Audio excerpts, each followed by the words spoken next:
the girl in his dreams, the love that existed only in Menglong's heart. They said his eyes always looked like they were searching for someone. Even in the middle of bright lights, fame and flashing cameras, there was a distance in his gaze, a quiet sadness that never fully left. To the world, Menglong was the perfect picture of a rising star, talented, humble, and beautiful in that soft, melancholy way that made people feel they already knew him. But behind that calm face was a story no one saw, a love that never happened, a girl who lived only in his dreams, and a heart that beat for someone who never knew he loved her. It began years before the spotlight, when he was still unknown, before fame turned his name into a brand. Menglong used to write songs alone in his apartment, songs that no one ever heard, written for a woman who never existed in his real world. She was an image born from his loneliness, from late nights of imagining what it would feel like to be truly seen, truly loved. She had no name, not in public at least. To him, she was simply her, the girl who smiled in his lyrics, the one who waited for him in the melody of every song he wrote but never released. Those close to him said he sometimes spoke about her as if she were real. "If she ever hears my song," he once told a friend, "she'll know it's for her." But no one ever asked who she was. Maybe they thought it was just a creative quirk, the kind of poetic fantasy all artists carry. Yet for Menglong, it was more than a dream. It was his only escape.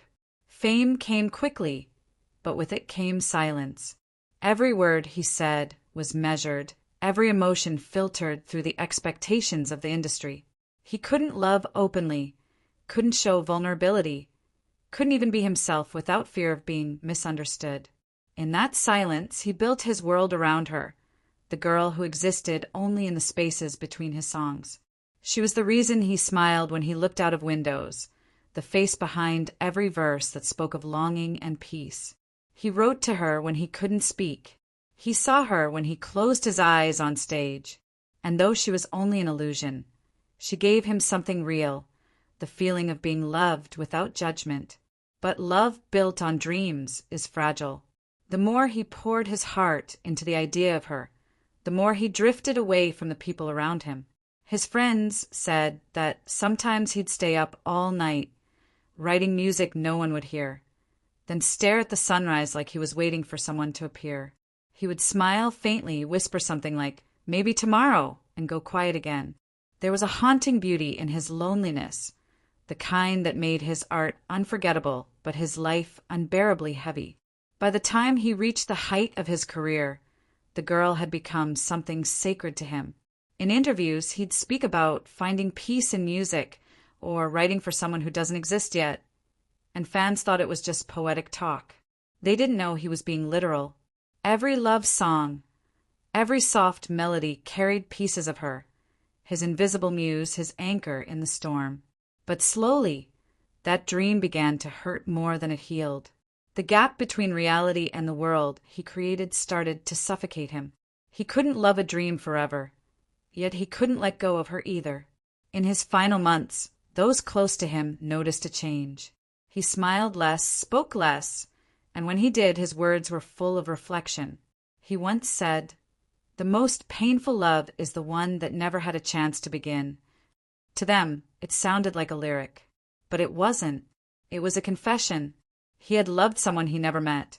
Or perhaps he had, and she simply didn't see him the same way.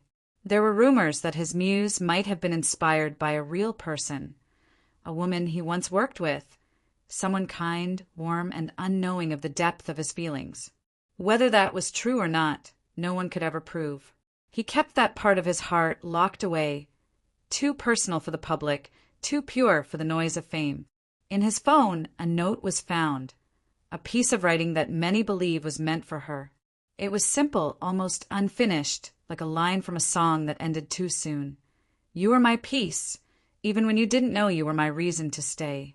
Those who read it said it sounded like goodbye. Maybe it was. Maybe he had realized that holding on to a dream couldn't save him anymore.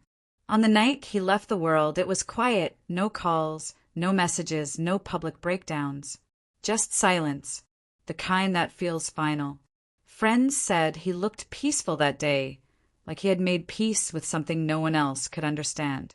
The girl, whether real or imagined, had been both his comfort and his curse. He built an entire emotional universe around her, and when that world collapsed, there was nothing left to hold on to. After his death, unreleased songs were discovered, soft, heartbreaking pieces that carried a recurring name, or sometimes no name at all, just her. In one of them he wrote, "If love must live in dreams, then let me sleep forever."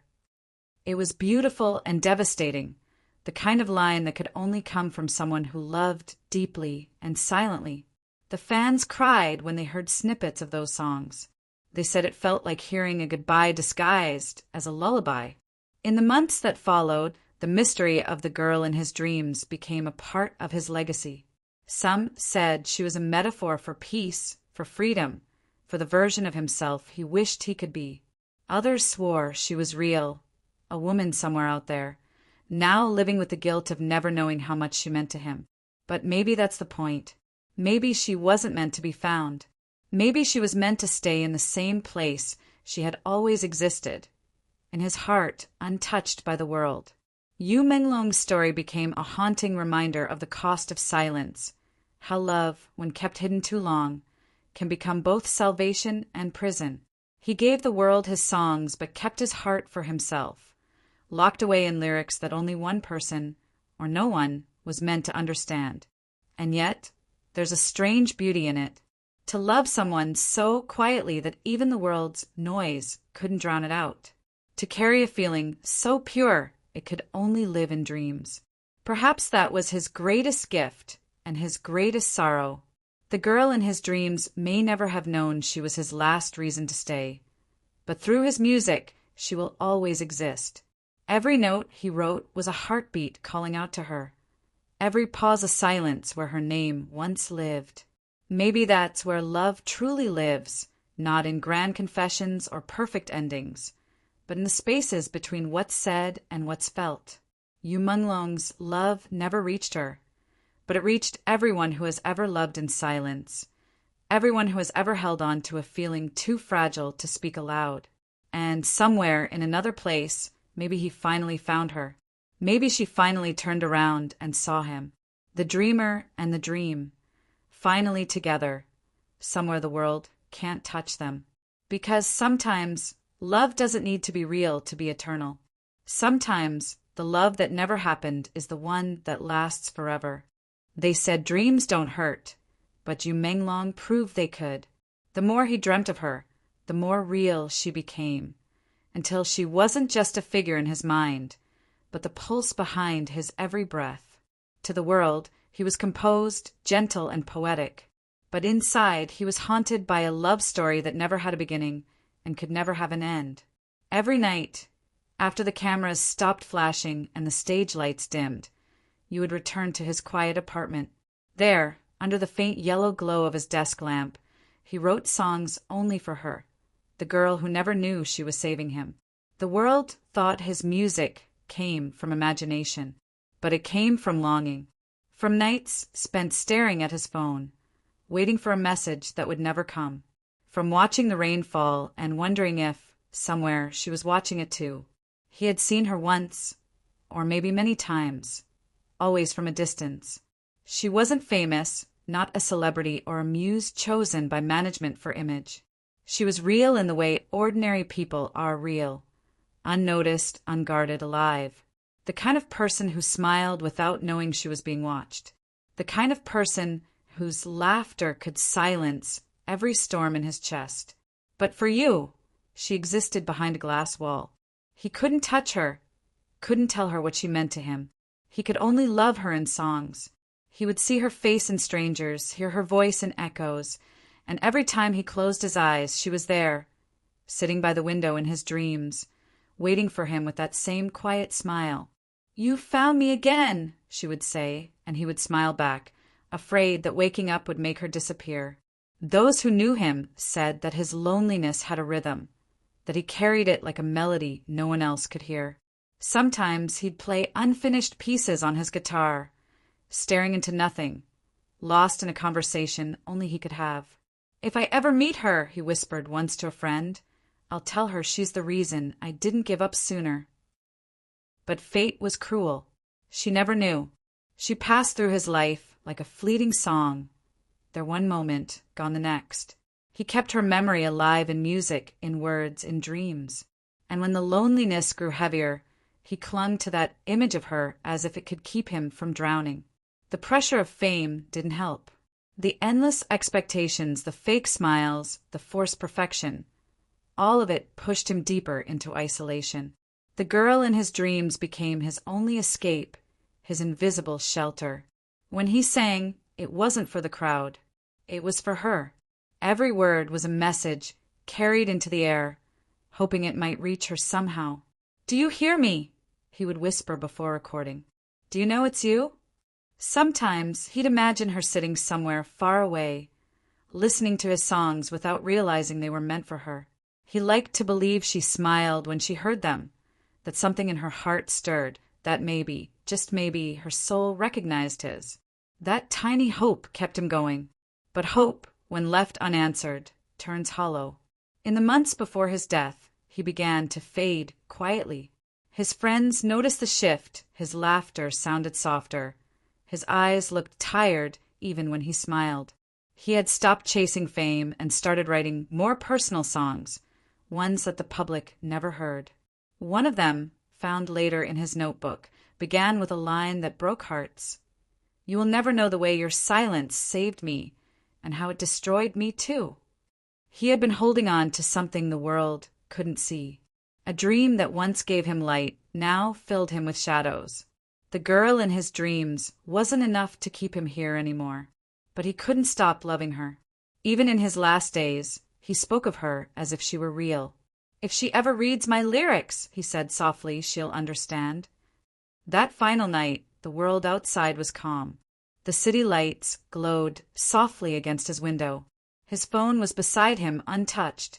His guitar leaned silently in the corner, the last song he wrote still open on his desk.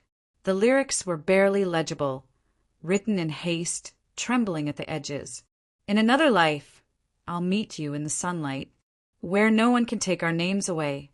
You'll know me by my silence, and I'll love you until time forgets my face." That was the last thing he wrote. A goodbye disguised as a promise. A love letter to the girl who never knew she was the center of his world. After his passing, those who found the lyrics couldn't help but cry.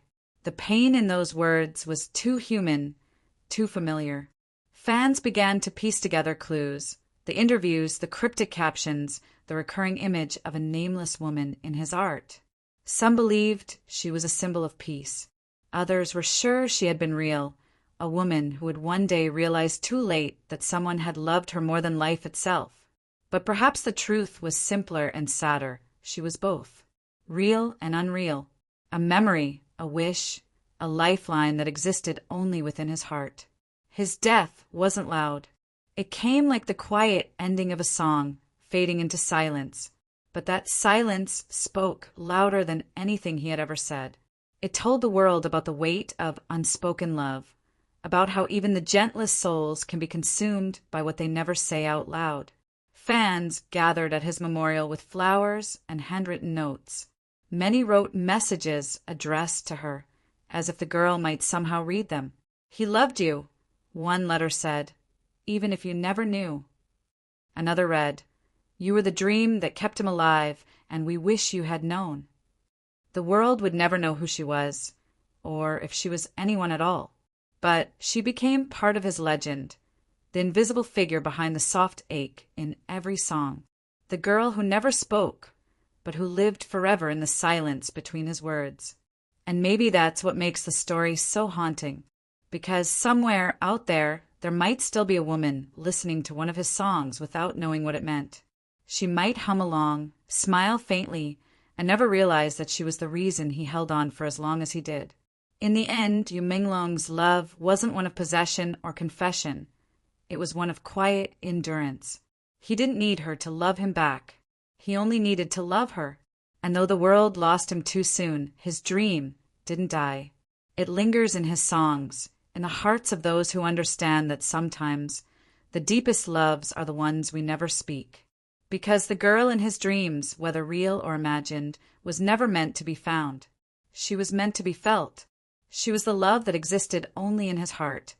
And that's where she'll stay, forever, untouched by time, unbroken by truth, eternal in silence.